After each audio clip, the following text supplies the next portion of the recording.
كل هذا ولا جوا؟ جوا؟ هذا مستخدمه من جوا. مو عليه بزاف. هذا القسم. So why did you leave Syria? In what circumstances? ليش طلعتوا من سوريا؟ ايش الاحداث اللي خلتكم تطلعوا؟ طبعا الاحداث تبع النظام انه صار يفوت على البلد، صار يخرب، صار واحنا خوف هربنا يعني ما عاد ميزوا يعني لا موالي ولا غير موالي، يعني صار يفوتوا على البلد خلاص صار يخرب البلد، يعني شو ما كان صار يخرب. Because of the action of the regime, because they start going into the town and they destroy the town and they don't distinguish between supportive or non-supportive. صار يعني صارت تجينا يعني مثل عندك الإيرانيين حزب الله، يعني هذول كانوا يخوفون أكثر شيء، يعني يوم بفوتوا ما بيحترموا البيت، يعني بصيروا يسووا انتهاكات شخصية وتعرف انت. الواحد صرنا نخاف على بناتنا، نخاف على نسواننا.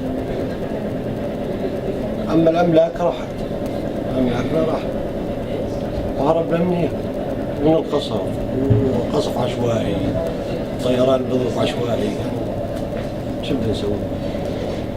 ما لقينا تقاوينا غير المملكة طبعا، لأنه احنا وياهم هنا يعني بدك تقول في صلة قديمة بيناتنا، احنا بنقرب بعض يعني أنا في أكثر هون أولاد عمي اللي متجنسين أردنيين. تعرف هاي دولة حنونة يعني، أنا بعتز فيها من قديما، أنا بجي على الأردن قديما. The most we're afraid of are the Persians, Hezbollah, because Hezbollah, they come in, they will destroy everything. They don't care about anything inside the house, and they might do personal violations. So we have daughters, and we're afraid for our daughters. In addition, that there was the random bombing and the random killing. So we had to go to another country, and we came to our neighboring country, Jordan. There's a lot of family ties between Jordan and us, and we thank them that they were able to receive us. My cousins are married to Jordanians. So was there any challenges on the way on the journey from Damascus to Jordan, from Damascus to Jordan? كان في تحديات بالطريق من الشام لهون. طبعا في خوف، يعني اجينا بالليل، اول مره اجينا رجعنا. ليش؟ لانه تعرضوا لنا جماعه ورجعنا. ثاني مره لحتى عشان نخرج، طبعا ضمن سوريا. Of course, it was very dangerous and there was a lot of fear. The first time we attempted to come, we had to go back because some people, they stood in our way. But the second time, we were able to come here, but it was at night, it was dark, and there's a lot of fear. And all that happened inside the Syrian side. So you said there were people on your way on your first trial to come here. Can you tell me more about this? Who were these people? يعني في ناس تعرضوا لكم بأول محاولة إنكم تيجوا، مين هدول؟ فيك تحكي لنا عنهم؟ هدول يعني من النظام، يعني هذول بشكل النظام، يعني مثل ما بنقول ناس مثل الحواجز، مثل الشغلات هاي تابعة للنظام. They are people with the regime, they put checkpoints and they put people, they report or they're part of the regime. Okay. So what happened when you arrived in this camp? What was your first impression? شو صار أول ما دخلت على المخيم هون؟ إيش كان انطباعك الأول؟ والله أول شيء وصلنا بالليل طبعا، لقينا أخواننا الأردنيين على الحد، استقبلونا هناك وجابونا فوق، حملونا بسيارات وجابونا عندهم خيم للاستقبال. طبعا وزعوا لنا بطاريات واعطونا اكل واهلا وسهلا، واستقبلونا الجماعه بالصدر والرحب يعني، وجابونا لهون، جابونا على الرويشه. بعدين اجينا لهون على المخيمات، سجلونا تبع المفوضيه، وصاروا يسلمونا يعني تعرف شو ملتزماتنا شو مراتنا شو ناقصنا صار يعطونا. When we got to the border, it was at night. So we found our brothers, the Jordanian, they received us, they accepted us at the border, they took us in, and they have a reception tent. Took us to a reception tent, they gave us a blanket, they gave us food, they welcomed us and took care of us. Then they took us to the town of Rawashid, and after that they brought us here to the camp. And inside the camp, they did the registration and they looked at our things, whatever we're missing, whatever is not available, they would give it to us. How's life here in the camp? Is that, كيف الحياة هون بالمخيم شايفها؟ الحياة كويسة. هلا صفت يعني أحسن من أول بكثير. يعني أمورنا صارت بخير. كل شيء صار توفرنا يعني. أحسن من أول بكثير. يعني كل سنة عم تتطور أحسن. Everything is good. It's much better than before. Now everything is available, and every year it's better than the year before. So things are improving. So why did you come today to the SAMS clinic? ليش اليوم جيت على العيادات هون؟ العيادات أنا حكيت لك أول إنه أنا زلمة عامل استئصال كلية. شلت كليتي اليمين. طبعا عندي ورم بالكلية شلته برا المشافي الأردنية اللي برا. عملوا لي كمان عملية لليسار شالوا لي 14 خصم. الدكتور اللي برا بيحكي لي انه الدكتور علي زابراوي انه بدك متابعة طبية لفترة معينة يعني فترة سنة. جيت شكيت همي انا للدكتور بشير قصير مدير المشفى هون. قلنا له وضعي 1 2 3. حكى لي وانا مع الدكاترة يتابعوا وضعي يعني تحاليل بيظبطوا لي اسناني شو معي التهابات يعني مشان ما يصير معي التهابات يصير معي شيء شغله تاثر على كليتي اليسار. والله يجزيهم الخير يعني الجماعه ما عم يقصروا. As I told you, I have lost my right kidney. I have removed my right kidney in the hospitals outside of the camp. So the doctor outside, he said that you need a lot of medical follow-up and attention. So when I came here, I told my problem to Dr. Bashir, and they took care of me as far as doing a lot of lab work and do a lot of checking and tests, so I don't have any infections. Excellent. So you just had an operation here. What was it? شو عملوا لك هون؟ صار في عملية إجراء طبي هون هلا شو عملوا لك؟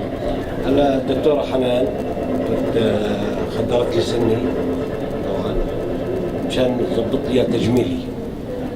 هي متابعة لأسناني كلهم عملت لي أسناني كلهم صفى عندي هاد خدرت لي اياه شوي عبين ما يخضر تسوي لي تجميل يعني ضبط لي. Yeah, gave me injection for anesthesia for my teeth. It needs some cosmetic work so it doesn't get infected. So we're waiting for the anesthesia to take place, and then they wanted to operate cosmetic work to prevent it from infection.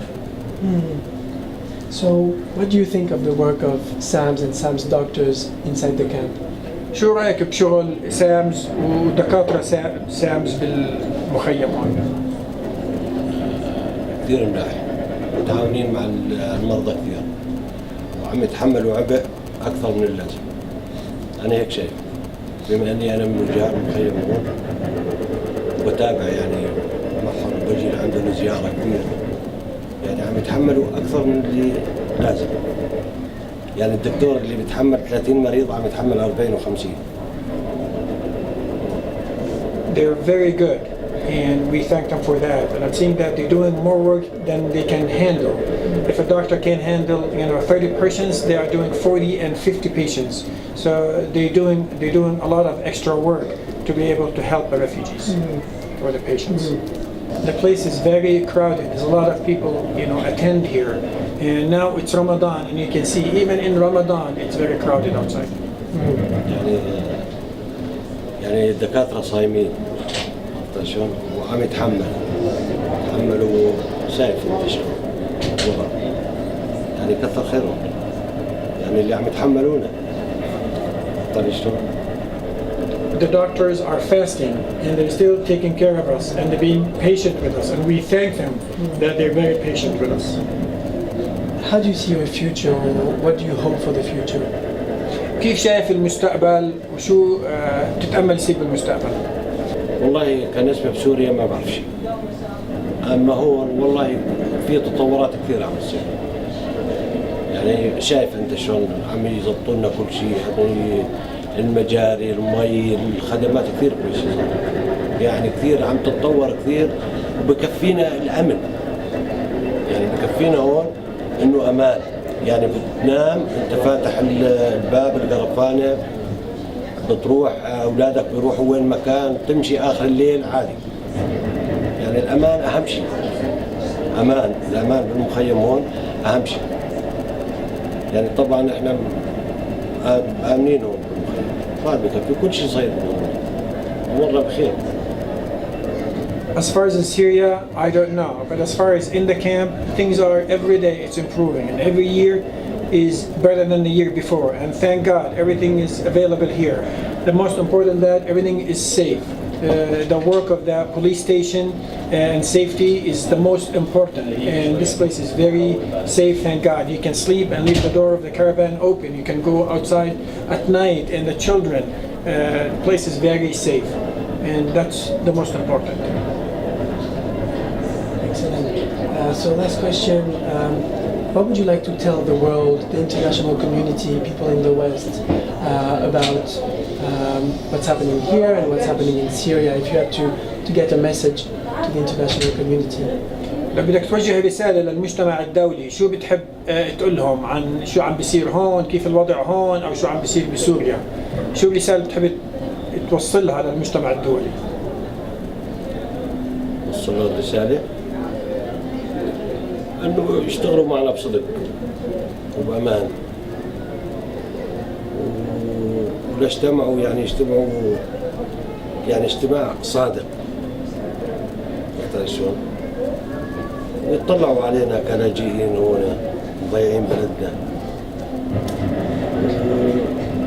ويطلعوا للبلد اللي مضيفتنا هون، يعني مستضيفتنا، يعني يدعمونا شوي مشان يساعدونا، مشان يحسنوا يشيلونا. بس يعني كمان يعني الدولة هون بحاجة، لأنه عليها عبء.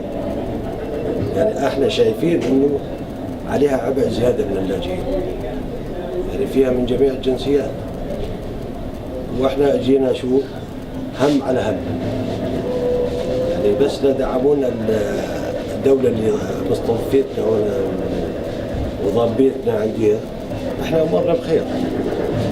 يعني شو بدنا منهم الصلح بس والأمانة. I would ask them to be truthful when they work with us, to be honest and truthful when they have meetings regarding this issue. We would want them, we ask them to look at us as Syrian refugees, to support us, to look at the host community, to look at the country that is hosting us, Jordan. They have taken a big burden to be able to take care of us, and it's a burden over a burden. So we would like them to help our host community, the country, so they can help us, to look at us as refugees that we lost our country, but don't forget our hosting community too, because they needed support too. تمام، شكرا وسلامتك. شكرا كثير.